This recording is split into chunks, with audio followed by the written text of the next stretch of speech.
بسم الله الرحمن الرحيم. يا أيها المزمل قم الليل إلا قليلا نصفه أو انقص منه قليلا أو زد عليه ورتل القرآن ترتيلا إنا سنلقي عليك قولا ثقيلا إن ناشئة الليل هي أشد وطئا وأقوم قيلا إن لك في النهار سبحا طويلا واذكر اسم ربك وتبتل إليه تبتيلا رب المشرق والمغرب لا إله إلا هو فاتخذه وكيلا واصبر على ما يقولون واهجرهم هجرا جميلا وذرني والمكذبين أولي النعمة ومهلهم قليلا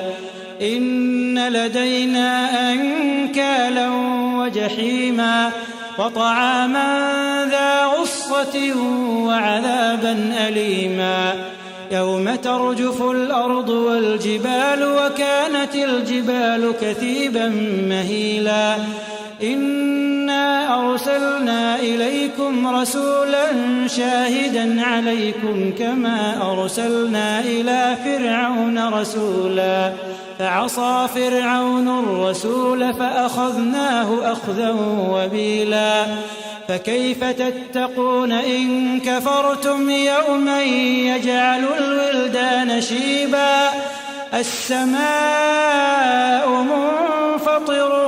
به كان وعده مفعولا إن هذه تذكرة فمن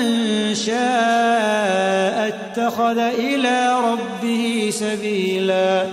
إن ربك يعلم أنك تقوم أدنى من ثلثي الليل ونصفه وثلثه وطائفة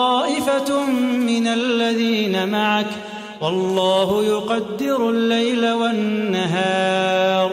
علم أن لن تحصوه فتاب عليكم فاقرؤوا ما تيسر من القرآن